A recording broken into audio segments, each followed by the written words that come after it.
Hello friends, मेरे digital classes में आप लोग का बहुत बहुत फिर से नए सेशन में स्वागत करता। तो चलिए सेशन को बढ़ाते हैं आगे और मॉडल हिस्ट्री हम कंप्लीट करेंगे। तो 120 क्वेश्चन पिछले क्लासेस में कवर करा चुका हूँ। तो हमारा 121वां क्वेश्चन है। तो आप प्लेलिस्ट में जाएंगे तो आपको मिल जाएगा आपको। तो मॉडर्न हिस्ट्री एकदम पूरा मैं बेसिक से पढ़ाया हूँ। एकदम भारत की खोज कैसे, कौन से पुर्तगाली लोग कैसे, कौन सा अंग्रेज पहले आया, वहाँ से पूरे स्टार्टिंग से पढ़ाया हूँ मैं। आपको बहुत अच्छा लगेगा स्टार्टिंग से देखेंगे तो, इसलिए पार्ट वाइज देखते चलिएगा। तो 120 क्वेश्चन कंप्लीट कर लिए हैं तो पूरा आपको मॉडर्न हिस्ट्री कंप्लीट कराऊंगा। उसके बाद जितने भी एग्जाम में प्रीवियस ईयर में आए हैं उसके हिसाब से हम क्वेश्चन को करेंगे। जितना हम पढ़े वो हमारे हमसे बन रहा है कि नहीं बन रहा है, देख आप प्रीवियस ईयर क्वेश्चन भी लगा के देख सकते हैं, ऐसा नहीं है। सारे क्वेश्चन लूसेंट से तैयार किया गया है। तो चलिए सेशन को बढ़ाते आगे, और पहले बार आए हैं तो चैनल को सब्सक्राइब करके रख लीजिएगा ताकि नोटिफिकेशन आप तक पहुँचे। तो क्वेश्चन है हमारा 1857 के विद्रोह के संबंध में the Indian war of independence जो पुस्तक किसके द्वारा लिखी गई है? V D. Savarkar, Karl Marx, B G. Tilak या जवाहरलाल नेहरू? तो इसका जो करेक्ट आंसर हो जाएगा वी.डी. सावरकर। तो इंडियन वार ऑफ इंडिपेंडेंस जो 1857 पुस्तक का जो जो लेखक हैं या किसके द्वारा लिखी गई, तो वी.डी. सावरकर के द्वारा ये पुस्तक को लिखी, जिनको स्वतंत्रता के प्रस्तावक के रूप में भी इनको जाना जाता है। वी.डी. सावरकर को इन्होंने प्रस्ताव दिया था और इनकी विचारधारा के अनुसार यहाँ पे स्वतंत्रता ये आपका अंतिम आदर्श है, तो इसको याद रखिएगा। इनकी बहुत सारे पुस्तक भी है, इंडिया हाउस और अभिनव भारत सोसाइटी, ये सभी द फ्री इंडिया सोसाइटी जैसे यहाँ पे बहुत सारे बुक इनके द्वारा लिखी गई है, तो इसको याद रखिएगा। तो 1857 के भारतीय विद्रोह पर ये बुक को यहाँ पे इनके द्वारा लिखी गई है, जिसको याद रखिएगा, जिसमें ब्रिटिश अधिकारियों द्वारा प्रतिबंधित कर दिया गया था। अगला क्वेश्चन देखते हैं। रानी लक्ष्मीबाई का मूल नाम क्या है? तो इनका नाम झांसी था, पद्मा था, मणिकर्णिका या अहल्या? तो इनका जो रानी लक्ष्मीबाई का जो मूल नाम क्या था? तो इनका जो मूल नाम आपका मणिकर्णिका था। याद रखिए, इनका जो जन्म कहाँ पे हुआ था? वाराणसी में इनका जन्म हुआ था 1828 में। तो इनका जो नाम है मणिका है और इनको नाम से मनु कहते थे, तो उसको याद रखिएगा। तो 1857 की महान क्रांतिकारी थी।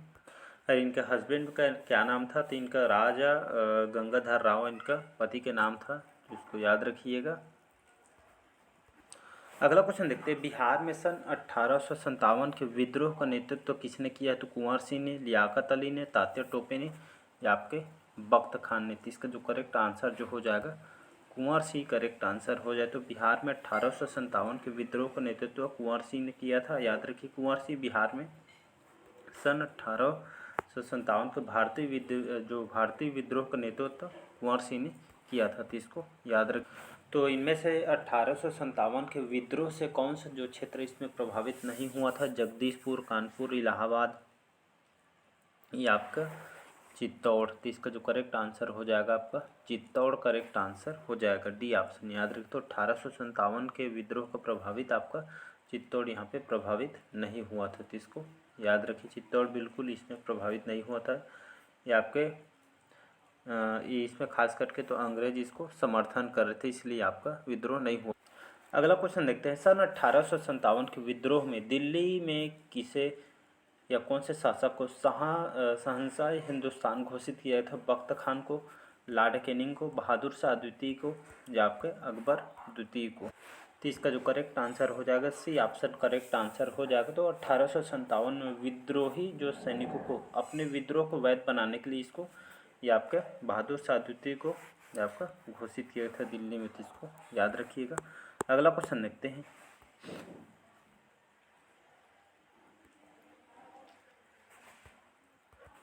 तो 1857 के विद्रोह के कौन से नेता को यहाँ पे एक जो मित्र थे इनको धोखा दिया और अंग्रेजों ने पकड़ के उसको मार डाला था? तो ये आपका तात्या टोपे थे। तात्या टोपे इसका करेक्ट आंसर है। अंग्रेजों के खिलाफ जो हुई थी 1857 को जो विद्रोह में क्रांति में ये आपका तात्या टोपे का बड़ा ही इसमें महत्वपूर्ण योगदान रहा था, और लड़ाई में उत्तर प्रदेश के कानपुर तक पहुंची और वहाँ नाना साहब को नेता घोषित किया। वहीं तात्या टोपे ने आज़ादी की लड़ाई में अपनी यहाँ पे जान लगा दी थी। तो तात्या टोपे इसका करेक्ट आंसर हो जाएगा। अगला क्वेश्चन है, निम्नलिखित किस अधिनियम के तहत ब्रिटिश जो है भारत का प्रशासन ब्रिटिश रानी और संसद के हाथों में सौंप दिया गया था? तो भारत सरकार जो अधिनियम 1935 के तहत, या भारत सरकार अधिनियम 1858, या चार्टर अधिनियम 1853, या भारतीय स्वतंत्रता अधिनियम 1947? इसका जो करेक्ट आंसर हो जाएगा भारत सरकार जो अधिनियम 1858 इसका करेक्ट आंसर हो जाएगा। तो इसको 2 अगस्त सन 1858 को ब्रिटिश संसद ने इस पे एक्ट को यहाँ पे पारित किया था। और भारत सरकार जो अधिनियम 1858 इसको नाम दिया गया। इसके तहत भारत का जो शासन ब्रिटिश क्राउन के हाथों में चला गया था, तो इसको याद रखिएगा। और फिर इसके बाद जो भारत के जो ऊपर इंग्लैंड की संसद का पूरा कंट्रोल यहाँ पे हो गया था। तो इसका बी ऑप्शन करेक्ट आंसर हो जाएगा। अगला क्वेश्चन देखते हैं, इंपॉर्टेंट क्वेश्चन है। तो भारत में आधुनिक पश्चिमी शिक्षा का जो जनक आपके किसको कहा जाता है? Charles Wood, Lord William Bentinck, Lord Wellesley, या फिर लॉर्ड मैकाले को? तो भारत में आधुनिक पश्चिमी शिक्षा का जनक किसको कहा जाता है? तो आपके लॉर्ड विलियम बेंटिक को कहा जाता है। इसको याद रखिए। या भारत के गवर्नर जनरल थे और इसी व्यक्ति को भारत में आधुनिक शिक्षा के जनक के रूप में इनको जाना जाता है। ये कब से स्टार्ट हुआ था? तो भारत में आधुनिक शिक्षा की जो शुरुआत है 1830। तो 1830 के दशक में ये आपके भारत में इनको स्टार्ट किया गया था, जिसका श्रेय इनको जाना जाता है। अगला क्वेश्चन देखते हैं। भारत के प्रथम गवर्नर जनरल कौन थे? Lord Cornwallis, lord William Bentinck, lord Canning, या Warren Hastings? Most important question है। तो भारत के जो प्रथम गवर्नर जनरल कौन थे? तो लॉर्ड विलियम बेंटिक इसका करेक्ट आंसर हो जाएगा। तो लॉर्ड विलियम बेंटिक जो है भारत के पहले एक गवर्नर जनरल के रूप में आपके इन्होंने शासन किया था। और सन 1833 के चार्टर अधिनियम द्वारा बंगाल के गवर्नर जनरल को भारत के गवर्नर जनरल के रूप में इनको फिर से नामित किया गया था। भारत के पहले governor general Lord William Bentinck. बहुत बार एग्जाम में क्वेश्चन पूछा है, तो इसको याद रखिएगा। अगर वही एग्जाम में पूछ दे कि भारत के अंतिम गवर्नर जनरल किसको बनाया गया था, तो ये हमारे चक्रवर्ती राजा गोपालाचारी इनको अंतिम गवर्नर जनरल भारत के बनाए गए थे। तो इसको याद रखिए। इनके जो शासनकाल है 1878 से 1972 तक यहाँ पे इन्होंने अंतिम गवर्नर जनरल के रूप में इन्होंने कार्य किया। अगला क्वेश्चन देखते हैं। जब विधवा पुनर्विवाह अधिनियम सन 1856 में इसको पारित किया गया था, तब भारत का गवर्नर जनरल कौन था? तो Lord William Bentinck, Lord Dalhousie, Lord Auckland, या लॉर्ड हार्डिंग? तो इसका जो करेक्ट आंसर हो जाएगा लॉर्ड डलहौजी इसका करेक्ट आंसर हो जाए। तो लॉर्ड डलहौजी तो इनका जो शासनकाल था 1848 से लेकर सन 1856। तो 1856 तक इन्होंने भारत के गवर्नर के रूप में कार्य किया। इनको आधुनिक भारत का निर्माता भी कहा जाता है। विधवा जो पुनर्विवाह अधिनियम सन 1855 में इसको लाया गया था। तो लॉर्ड डलहौजी के द्वारा ही पेश किया गया था। तो इसको याद रखिएगा। तो इसका बी ऑप्शन करेक्ट आंसर हो जाएगा। अगला क्वेश्चन देखते हैं। भारत में ब्रिटिश इंडिया कंपनी द्वारा नियुक्त अंतिम गवर्नर जनरल कौन था? तो Lord William Bentinck, lord Canning, Lord Dufferin, या लॉर्ड माउंटबेटन? तो इसका जो करेक्ट आंसर हो जाएगा डी ऑप्शन हो जाएगा। तो भारत में ब्रिटिश इंडिया कंपनी के तहत, इस कंपनी के तहत नियुक्त अंतिम गवर्नर जनरल कौन था? तो लॉर्ड माउंटबेटन था। तो इनका जो आज़ादी के वक्त भारत के वायसराय थे और ये आपके भारत के आखिरी गवर्नर जनरल के रूप में इन्होंने कार्य किए। 15 अगस्त 1947 से लेकर 21 जून सन 1948 तक इन्होंने आज़ाद हिंदुस्तान के गवर्नर जनरल की भूमिका इन्होंने निभाई है। तो इसको याद रखिए, डी ऑप्शन करेक्ट आंसर हो जाएगा। अगला क्वेश्चन देखते हैं। भारतीय राष्ट्रीय कांग्रेस, जिसको हम इंडियन नेशनल कांग्रेस के नाम से जानते हैं, इसकी स्थापना किस वर्ष हुई थी? बहुत बार एग्जाम में क्वेश्चन पूछा है। तो 1858, 1885, 1906, या 1860? तो इसकी जो स्थापना इंडियन कांग्रेस की नेशनल कांग्रेस की स्थापना कब की थी? तो सन 1885 में। याद रखिए, सन 1885 में भारतीय राष्ट्रीय कांग्रेस की जो स्थापना लगभग 72 प्रतिनिधियों के साथ उपस्थिति के साथ इसको 28 दिसंबर सन 1885 को कहाँ पे? तो आपके बम्बई में। तो बम्बई में अब मुंबई बोला जाता है, तो बम्बई को अब मुंबई, तो मुंबई के गोकुल दास तेजपाल संस्कृत महाविद्यालय, ये अगर जगह पूछे तो गोकुलदास तेजपाल संस्कृत महाविद्यालय लेना है। तो यहाँ पे जो इंडियन नेशनल कांग्रेस की स्थापना यहाँ पे सन 1885 में किया गया था। इसके संस्थापक कौन है, ये भी एग्जाम में क्वेश्चन पूछा है। तो इसके संस्थापक जो महासचिव थे आपका ए ओ ह्यूम थे, जिन्होंने यहाँ पे इसकी अध्यक्षता इनको अध्यक्ष नियुक्त किया गया था। तो इसको याद रखिए। यहाँ से बहुत बार क्वेश्चन, यहाँ तक के कौन बनेंगे करोड़पति में ये क्वेश्चन पूछा जा चुका है, तो इसको याद रखिएगा। अगला क्वेश्चन देखते हैं, किसने कहा था कि भारतीय राष्ट्रीय कांग्रेस एक भीख मांगने वाली संस्था है? तो लॉर्ड कर्जन ने, अरविंदो घोष ने, बीजी तिलक ने या बिपिन चंद्र पाल ने?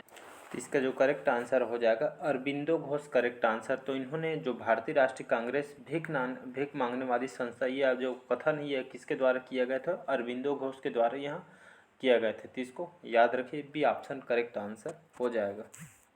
अगला क्वेश्चन देखते हैं, भारत में ग्रैंड ओल्ड मैन के नाम से किसे जाना जाता है? तो गोपाल कृष्ण गोखले को, दादा भाई नौरोजी, मदन मोहन मालवीय या बाल गंगाधर तिलक?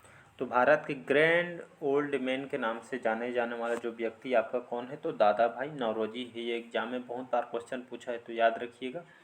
तो इनको, दादा भाई नौरोजी को भारत के ग्रैंड ओल्ड मैन के रूप में जाना जाता है। ये आपके भारतीय राष्ट्रीय कांग्रेस के भी संस्थापक भी हैं, इसको याद रखिएगा। और ये आपके साथ ही साथ अर्थशास्त्र, तो अर्थशास्त्र, भारतीय अर्थशास्त्र के इनको जनक भी कहा जाता है। और भारत में ड्रेन थ्योरी के इनको प्रस्तावक भी इनको कहा जाता है, तो इसको याद रखिएगा। और भारत में जो राष्ट्रीय आय की गणना भी इनके द्वारा किया गया था, तो इसको याद रखिएगा। बहुत सारे इनके द्वारा काम किया गया है, तो इसको याद रखिएगा। अगला क्वेश्चन देखते हैं, भारतीय राष्ट्रीय कांग्रेस के संस्थापक कौन है? ये अभी जस्ट बताया हूँ, बीजी तिलक, महात्मा गांधी, जिन्ना, ए.ओ. ह्यूम। तो इसका आंसर कौन सा होगा जी? तो भारतीय राष्ट्रीय कांग्रेस के जो संस्थापक, आईएनसी इंडियन नेशनल कांग्रेस के संस्थापक आपके ए.ओ. ह्यूम थे। याद रखिए, इनको अध्यक्ष ए.ओ. ह्यूम को जनरल सेक्रेटरी, महासचिव के रूप में इनको बनाया गया था, याद रखिए। और भारतीय राष्ट्रीय कांग्रेस की स्थापना किए थे यह 72 प्रतिनिधियों के साथ सन 1885 में। अभी जस्ट बताया तो कहाँ? गोकुलदास तेजपाल संस्कृत महाविद्यालय मुंबई में इनको संस्थापक महासचिव के जनरल सेक्रेटरी के रूप में थे आपके ए.ओ. में, जिसको याद रखिए, इनको संस्थापक कहा जाता है। और 1885 में इंडियन नेशनल कांग्रेस की स्थापना यहाँ पे किया गया था। अगला क्वेश्चन देखो। तो चलिए आज के सेशन जो है यहीं तक रखते हैं, बाकी जो क्वेश्चन हम नेक्स्ट पार्ट में कवर करेंगे। तो कमेंट करके जरूर बताइएगा आज का सेशन कैसे लगा, और साथ ही साथ आपका जो स्कोर कितना बन रहा है कमेंट बॉक्स में कमेंट करके बताइएगा। तो चलिए मिलते हैं अगले पार्ट में, आज के सेशन यहीं तक रखते हैं। Thank you.